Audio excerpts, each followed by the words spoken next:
வணக்கம் நண்பா, நான் உங்கள் தமிழ். இன்றைக்கி நம்ம இந்த வீடியோவில் ஒரு சூப்பரான ஜாப் ரெக்ரூட்மெண்ட் நோட்டிஃபிகேஷனை பற்றி தான் பார்க்க போகிறோம். ஸோ என்னென்னு பார்த்தீங்கன்னா, டெல்லி டெவலப்மெண்ட் அத்தாரிட்டிலேருந்து ஒரு வேரியஸ் ஜாப் நோட்டிஃபிகேஷனான ரிலீஸ் பண்ணியிருக்காங்க.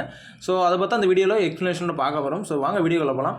ஸோ தயவு செஞ்சு வீடியோ ஸ்கிப் பண்ணாமல் பாருங்கள். ஏன்னா நீங்கள் வந்து கொஞ்சம் ஸ்கிப் பண்ணாலும் அதில் இருக்க டீட்டெயில் உங்களுக்கு தெரியாமல் போனாலும் நீங்கள் ஆன்லைன் அப்ளிகேஷன் போடும்போது நீங்கள் தெரியாமல் சம்திங் ராங்காக நீங்கள் ஃபில் பண்ணிட்டீங்கன்னா உங்களோட அப்ளிகேஷன் ரிஜெக்ட் ஆகிறது கூட வாய்ப்பு இருக்குது. ஸோ அதனால தான் நான் சொல்கிறேன், தயவு செஞ்சு வீடியோ ஸ்கிப் பண்ணாமல் பாருங்கள்.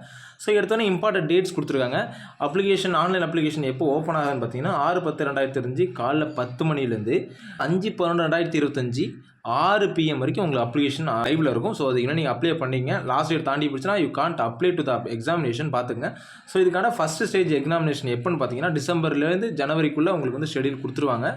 செகண்ட் ஸ்டேஜுக்கான ஸ்கெடியூல் எப்போ கொடுக்குறாங்கன்னு பார்த்தீங்கன்னா டிடி வெப்சைட்டில் ஃபஸ்ட்டு ஸ்டேஜுக்கான எக்ஸாமினேஷனோட ரிசல்ட் அனௌன்ஸ் பண்ண அடுத்த கொஞ்ச நாள்லேயே உங்களுக்கு டிடி வெப்சைட்டில் அஃபிஷியலாக ரிலீஸ் பண்ணிடுவாங்க. ஸோ நெக்ஸ்ட்டு பார்த்தீங்கன்னா வேரியஸ் ஜாப் போஸ்ட்டுக்கான எக்ஸாமினேஷன் குவாலிஃபிகேஷன், அப்புறம் பே மெட்ரிக்ஸ் ஸ்கேல் எந்த ஸ்கேல் கொடுப்பாங்க, அப்புறம் எந்தெந்த கேட்டகரிக்கு எவ்வளோ வேக்கன்சிஸ் இருக்குன்றது கொடுத்துருக்காங்க. ஸோ ஃபஸ்ட்டு ஒரு 8 to 9 ப்ரொஃபைல்ஸ், அதாவது ஜாப் வந்து ஹை ப்ரொஃபைல் ஜாபு, லைக் எப்படி சொல்கிறது, ஆர்கிடெக்சரு, அப்புறம் வந்து டேரக்டரு, ஸோ அப்புறம் வந்து டெப்யூட்டி டேரக்டர், இந்த மாதிரி போஸ்டிங்லாம் கொடுத்துருக்காங்க. நமக்கு தேவையான அதாவது degree standard R 10th 12th standard வந்து லாஸ்ட்டில் கொடுத்துருக்காங்க. ஸோ நம்ம அதை பார்ப்போம். 21st கொடுத்துருக்காங்க பாரு சர்வேயர். இதுக்கு என்ன குவாலிஃபிகேஷன் பார்த்தீங்கன்னா diploma R 2 years national trade certificate in serving from recognised institute R அதாவது ஈக்குவல்னு சொல்கிறாங்க. அப்புறம் வந்து நீங்கள் வந்து உங்களுக்கு 2 வருஷம் எக்ஸ்பீரியன்ஸ் இருக்கணும், சர்வே ஒர்க்கில் 2 வருஷம் எக்ஸ்பீரியன்ஸ் சொல்கிறாங்க. இதுக்கான சேலரி வந்து level 5 சேலரி கொடுக்குறாங்க. ஏஜ் வந்து உங்களுக்கு 18 to 25 இயர்ஸ்க்குள்ளே இருக்கணும். அப்புறம் வேகன்சிஸ் வந்து டோட்டல் 6 வேகன்சி.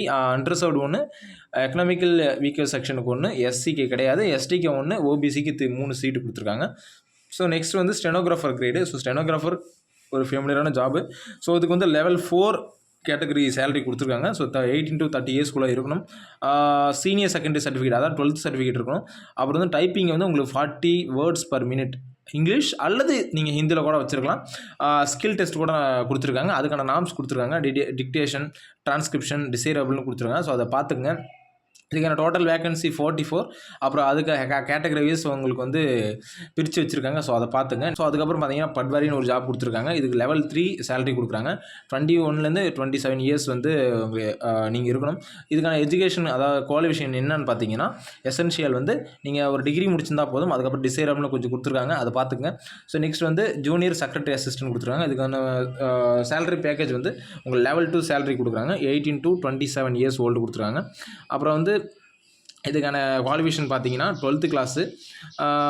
அப்புறம் வந்து நீங்கள் வந்து டைப்பிங் ஸ்பீடு வச்சுருக்கணும்னு சொல்கிறாங்க. அதாவது 35 வேர்ட் பெர் மினிட் வந்து இங்கிலீஷ்லையும் 30 words per minute வந்து ஹிந்திலையும். சப்போஸ் மேக்ஸிமம் ஹிந்தி வந்து தெரிஞ்சிருக்க வாய்ப்பில்லை. So English 35 words per minute கொடுத்துருக்காங்க.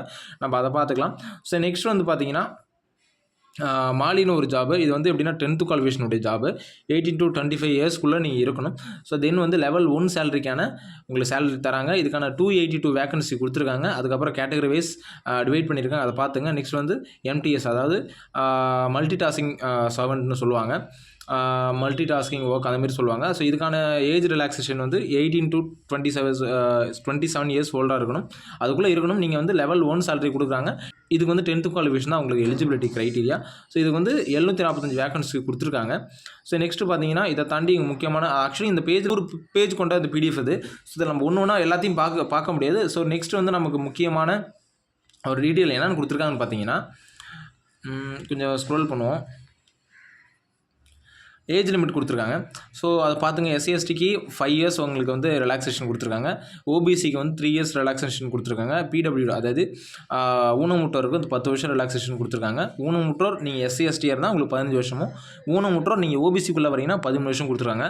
ஸோ இது முடிஞ்சு நெக்ஸ்ட் வந்து நம்ம அடுத்து இம்பார்ட்டன்ட் வந்து என்னென்னு பார்த்தீங்கன்னா எக்ஸாமினேஷன் ஃபீஸு. என்னென்னு கேட்டிங்கன்னா நீங்கள் வந்து அன்ரிசர்வ்டு OBC எக்கனாமிக்கலி வீக்கர் செக்ஷனாக இருக்கீங்கன்னா உங்களுக்கு வந்து 2500 ஃபீஸு நான் ரீஃபண்டபுள். அதுவே நீங்கள் வந்து SC/ST இந்த ஃபீமேல் ப்ளஸ் மேலாக இருக்கீங்க, அப்படின்னா டிரான்ஸ்ஜெண்டராக இருக்கீங்க, அப்படின்னா PWD அதாவது ஊனமுற்றோராக இருக்கீங்க, அப்படின்னா நீங்கள் எக்ஸ் சர்வீஸ் மேனாக இருக்கீங்க அப்படின்னு பார்த்தீங்கன்னா உங்களுக்கு வந்து 1500 ஃபீஸு ரீஃபண்டபுள் கொடுத்துட்டாங்க. ஸோ இதை தாண்டி இதில் வந்து மேக்ஸிமம் அதுக்கப்புறம் வேறு எதுவும் இம்பார்ட்டன்ட் இல்லை. இது கீழே பார்த்தீங்கன்னா உங்களுக்கு ஃபுல்லாகவே சிலபஸ் கொடுத்துருக்காங்க.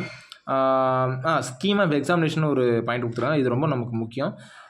நமக்கு இந்த டேரக்டர் டெப்யூட்டி டேரக்டராக நீங்கள் பார்த்துங்க. நமக்கு தேவையான நம்ம சொன்ன ஜாப் நோட்டிஃபிகேஷன் அந்த ஜாப் குவாலிஃபிகேஷன் என்ன எக்ஸாம் ஸ்கீம் மட்டும் பார்ப்போம்.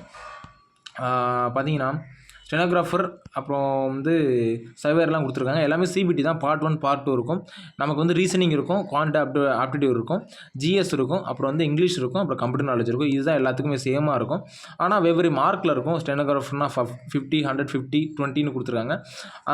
அந்தமாரி தான் பிரிச்சிருக்கும். இதை தாண்டி இதில் வேறு எதுவும் இல்லை. அதுக்கப்புறம் வந்து உங்களுக்கு வந்து ப்ரிப்பரேஷன் ஆஃப் மெரிட் என்னென்ன கேட்டகரி எவ்வளோ உங்களுக்கு பர்சன்டேஜ் எடுத்தால் நீங்கள் வந்து குவாலிஃபை ஆகுன்னு கொடுத்துருக்காங்க. அண்டர்ஸோட வந்து 40% ஆஃப் மார்க் இருக்கணும். எஸ்சி வந்து 30% ஆஃப் மார்க் இருக்குது. எஸ்டி வந்து 30% எடுத்தால் போதும். ஓபிசி வந்து 35%. அப்புறம் வந்து உங்களுக்கு வந்து எக்கனாமிக்கலி வீக்கர் செக்ஷன் வந்து 35% எடுத்தால் போதும். ஸோ இவ்வளோ தான் ஃப்ரெண்ட்ஸ். இதில் வேறு டீட்டெயில்ஸ் இல்லை. நீங்கள் படிக்கணும்னா ஃபுல்லாக படிக்கலாம். ஆனால் அந்த அளவுக்கு நமக்கு தேவையில்லை. நீங்கள் இந்த டீட்டெயில்ஸ் தெரிஞ்சாலே போதும், நீங்கள் வந்து அப்ளிகேஷன் போட்டுடலாம். ஸோ இதையும் புரியலன்னு நினச்சிங்கன்னா நான் லிங்க்கில் அப்ளிகேஷனோட அஃபிஷியல் வெப்சைட்டும் இந்த நோட்டிஃபிகேஷனோட அஃபிஷியல் லிங்க்கும் உங்களுக்கு தரேன். ஸோ நீங்கள் அதை படித்து ரீட் பண்ணிக்கலாம்.